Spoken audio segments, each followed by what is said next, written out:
Paano ba naisulat ang salita ng Diyos? Ang salita ng Diyos ay sinulat ng mga propeta at apostol.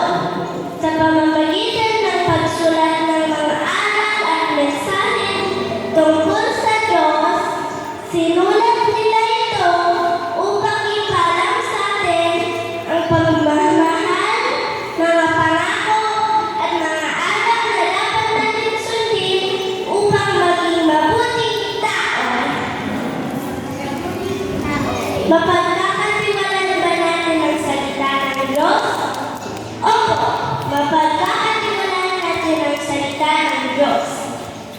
Ang Biblia ay kung saan nakasulat ang salita ng Diyos. Ito ay isang gabay na nagtuturo sa atin ng tamang gawain at nagbibigay lakas sa ating pananampalataya.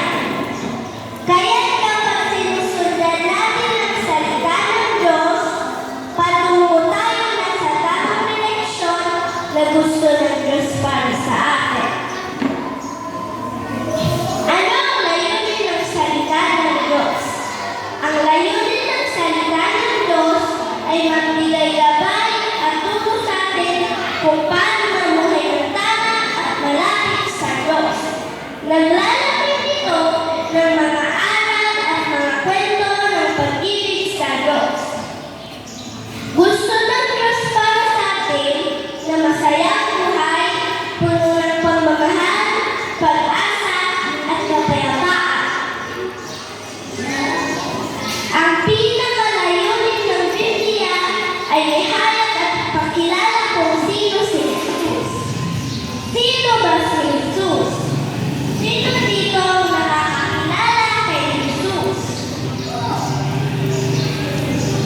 Paano ipinakilala ng Biblia si Jesus? Ang Biblia ay pinakilala si Jesus bilang Mesiyas, ang anak ng Diyos na ipinadala upang iligtas ang mga tao sa kanilang mga kasalanan. Sabi sa 1:14 verse 6, sinabi sa kanya ni Jesus, "Ako ang daan at ang katotohanan at ang buhay. Sino man ay di makaparoon sa Ama kundi sa pamamagitan ko." Ang buhay ni Jesus ay puno ng himala na nagpapatunay na siya ang anak ng Diyos. Ipinaalam ni Jesus sa atin ang mga kaharian ng Diyos at ang pagbabalik ng Diyos sa pamamagitan ng kanyang kamatayan at muling pagkabuhay. Ano ang magiging bunga ng pagkakakilala kay Jesus dahil sa pagbabasa ng Biblia? Ang pagbabasa ng Biblia ay nagdudulot ng mga mahalagang bagay sa ating buhay. Una, pagkakaroon ng kaligtasan. Kapag tinanggap natin si Jesus sa ating buhay bilang ating Panginoon at tagapagligtas, tinatanggap din natin ang biyaya ng kaligtasan mula sa mga kasalanan at kamatayan. Pangalawa, pamumuhay sa katuwiran. Tinuturo sa Biblia kung paano mamuhay ng tama at matapat. Pangatlo, pagkakaroon ng kasiyahan at pag-asa.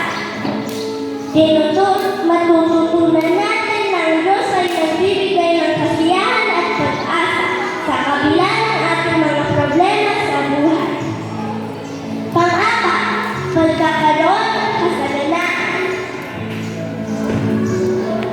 Ang pagkikinig sa salita ni Jesus ay nagbibigay ng kasaganaan, hindi lamang sa material na bagay, kundi mas mahalaga, tulad sa pagmamahal sa pamilya at kaibigan, magandang kalusugan, at masayang buhay. Sabi sa Apocalypse 1 verse 3, mapalad ang bumabasa at ang nakikinig